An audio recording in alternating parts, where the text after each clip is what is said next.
நாட்டில் முதல் முறையாக மரபணு திருத்தப்பட்ட 2 நெல் ரகங்களை மத்திய அரசு அறிமுகப்படுத்தியுள்ளது.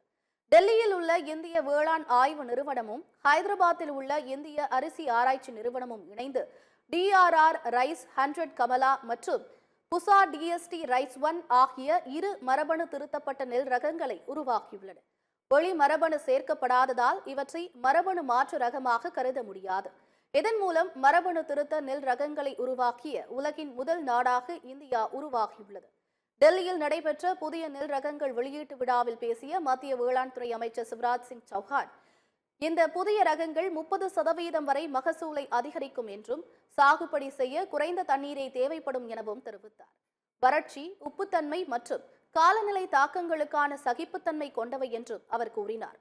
நெல் சாகுபடியில் பசுமையில்ல வாயு வெளியேற்றத்தை குறைக்கும் என்பதால் சுற்றுச்சூழலுக்கும் நன்மை பயக்கும் என்று தெரிவித்தார்.